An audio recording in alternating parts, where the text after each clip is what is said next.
الحمدللہ رب العالمین والعاقبۃ للمتقین والصلاۃ والسلام علی خاتم النبیین۔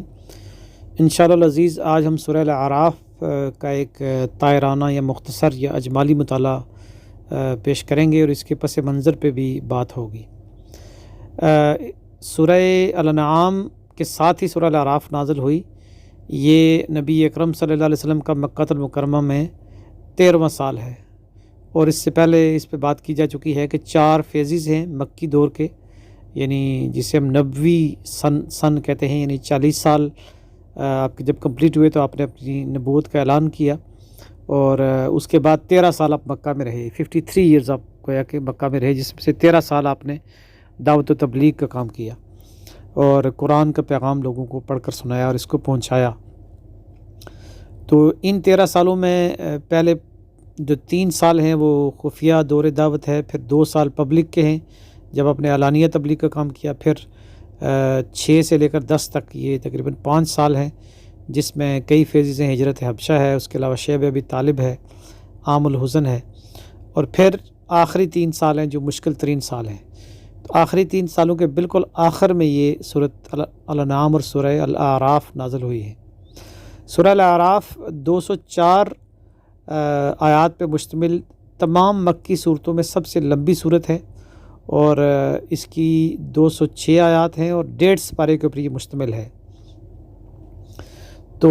اس کی خاص خصوصیت یہ ہے کہ اس میں جو مضمون نمایاں ہے وہ تاریخ کا مضمون ہے، ہسٹری کا مضمون ہے،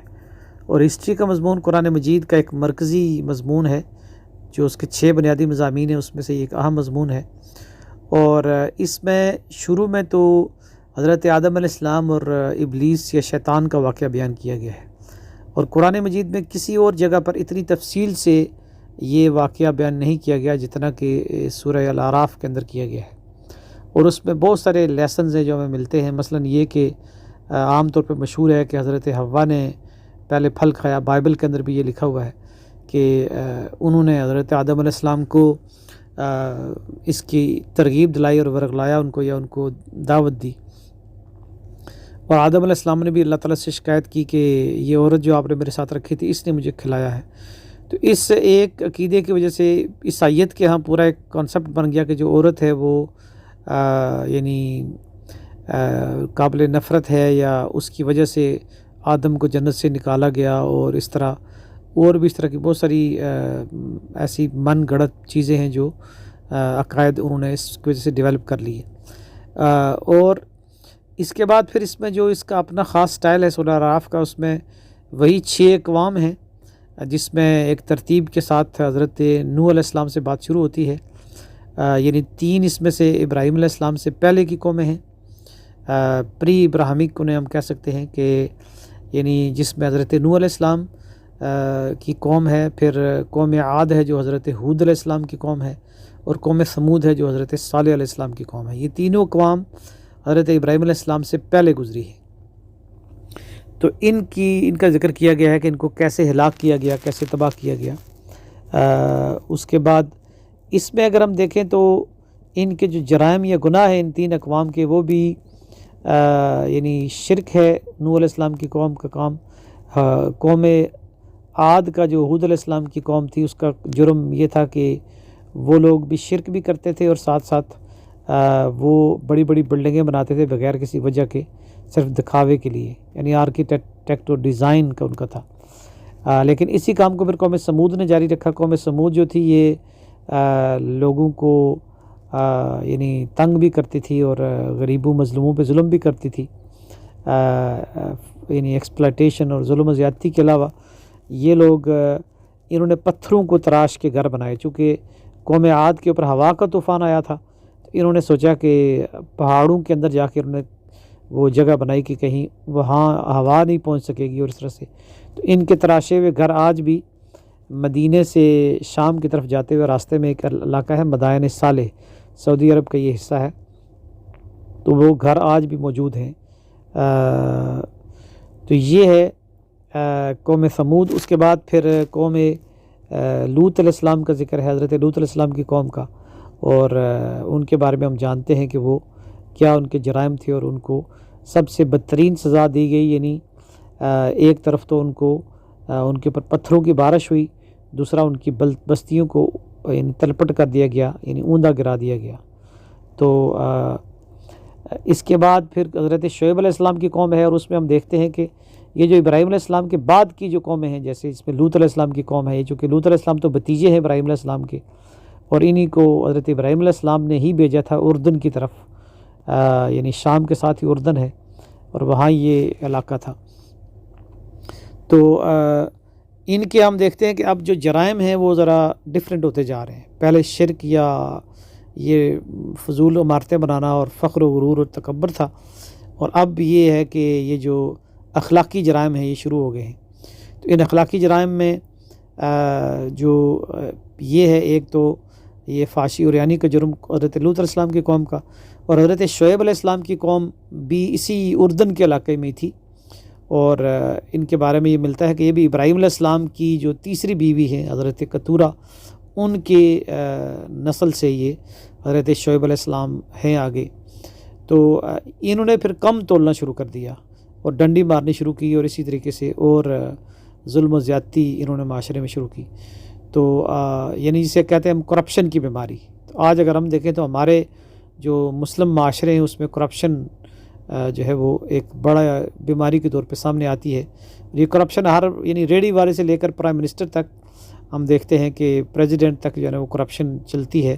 کہیں رشوت کی شکل میں، کہیں جو ہے نا وہ اپنا کام نہ کر کے اور صرف تنخواہ لیتے جائیں اور کام اپنے حصے کا نہ کریں، تو کہیں میرٹ کو پامال کر کے، کہیں مختلف طریقے سے کرپشن کے مختلف طریقے ہیں۔ تو یہ ڈنڈی مارنا اور یہ کرپشن کرنا یہ ان کا کام تھا۔ تو وہ قوم بھی ہلاک کر دی گئی، حضرت شعیب علیہ السلام کی قوم بھی۔ تو اس کے بعد پھر اس میں سب سے زیادہ ڈیٹیل کے ساتھ ذکر ہے حضرت موسیٰ علیہ السلام کی قوم کا، یعنی بنی اسرائیل کا، اور اتنا ڈیٹیل ذکر قرآن مجید کی کسی اور صورت میں نہیں ہے۔ حتیٰ کہ سورۃ البقرہ میں بھی جو تقریباً 100 آیات ہیں بنی اسرائیل کے بارے میں، وہ ان سے بھی بڑھ کر یہاں ڈیٹیل موجود ہے،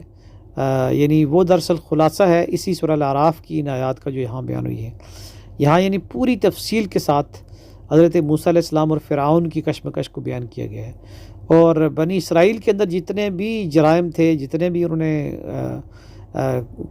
گناہ کیے، جرائم کیے، اور جتنے بھی ان کے اندر پرابلمز تھیں یا جو ان کی اخلاقی برائیاں تھیں ان کے اندر جو ہے نا وہ جو ان کے اندر مذہبی ان کے اندر برائیاں تھیں، بتوں کی پوجا بھی انہوں نے بچھڑے کی پوجا شروع کر دی، اور اسی طریقے سے اللہ کی آیات کو پیٹھ کے پیچھے پھینک دیا، اور اللہ کی جو ہے نا وہ دین کو نظر انداز کیا، یعنی قرآن کو یا اپنی تورات کتاب کو، تو اس کے لیے وہ قربانی دینے کے لیے تیار نہیں تھے۔ اسی طرح ہیلے بہانوں سے وہ اللہ کے دین کے ساتھ مذاق کرتے تھے۔ یعنی ان کے جو بیماریاں ہیں ان کے بارے میں تو کلیئرلی نبی اکرم صلی اللہ علیہ وسلم نے فرمایا کہ تم قدم بے قدم، بالشت بے بالشت بنی اسرائیل کے نقش قدم پر چلو گے۔ تو یہ بہت جامع حصہ ہے سورہ الاعراف کا، جس میں بنی اسرائیل کی پوری ڈیٹیل بتائی گئی ہے، اور موسیٰ علیہ السلام اور بنی اسرائیل کی کشمکش کا جو ہے نا وہ خلاصہ اس میں بیان کیا گیا ہے۔ تو اس طریقے سے 6 اقوام کا ذکر یہاں پہ کمپلیٹ ہو جاتا ہے سورہ الاعراف میں، اور یہ تقریباً بہت ہی تفصیلی ہے، اگرچہ تقریباً یہی ترتیب پھر ہمیں سورہ ہود میں ملتی ہے جو ابھی سورہ یونس کے بعد آنے والی ہے، اس میں 123 آیات میں، اور اسی طرح سورہ ایک ہے قرآن مجید میں ایک سورہ ہے الشعراء، سورہ فرقان کے بعد یہ 19ویں پارے میں ہے۔ تو اس میں اگرچہ آیات کی تعداد کافی زیادہ ہے، 200 سے زیادہ، وہاں 230 یا 36 یا 26 آیات ہے اس کی، تو وہ اگرچہ آیات کی اس کی تعداد تو زیادہ ہے، مکی صورتوں میں سب سے لمبی ہے وہ تعداد آیات کے اعتبار سے، لیکن اس کا سائز چھوٹا ہے چونکہ اس کی آیات بہت چھوٹی چھوٹی ہے۔ تو اس طریقے سے ہم دیکھتے ہیں کہ یہ سورہ الاعراف ہے جو 206 آیات کے پر مشتمل ایک انتہائی جامع ترین اور ایک انتہائی مؤثر ترین صورت ہے ہسٹری کے اعتبار سے، اور اس میں ہسٹری کا جو پیغام ہے اصل میں یہی ہے کہ قومیں جب غرور و تکبر کا شکار ہوتی ہیں اور اپنے رسولوں کو ریجیکٹ کرتی ہیں تو اللہ تعالیٰ کا جو قانون عذاب ہے وہ حرکت میں آتا ہے، تو اللہ تعالیٰ پھر ان کو قوم کو دنیا میں ہی سزا دے دیتا ہے، اور یہی دھمکی قریش کو دی گئی تھی اس صورت میں، اور ہر آنے والی قوم کے لیے یہ دھمکی، اس میں وارننگ موجود ہے قرآن مجید کی کہ جو اللہ کے پیغام کو جھٹلا دے اور اس سے منہ موڑ لے۔ تو اللہ تعالیٰ سے دعا ہے کہ وہ ہمیں تاریخ میں بیان کیے گئے یہ جو اسباق ہیں، لیسنز ہیں، ان کو سمجھنے کی توفیق دے کہتے ہیں کہ تاریخ کا سب سے بڑا سبق یہ ہے کہ لوگ تاریخ سے سبق حاصل نہیں کرتے. تو جو لوگ تاریخ سے سبق حاصل نہیں کرتے وہ پھر تاریخ کے کوڑے دان میں پھینک دیے جاتے ہیں، جیسے قوم عاد، قوم ثمود اور اس طرح کی جو مجرم قومیں ہیں ان کو پھینک دیا گیا. تو اللہ تعالیٰ ہمیں اپنے عذاب سے محفوظ رکھے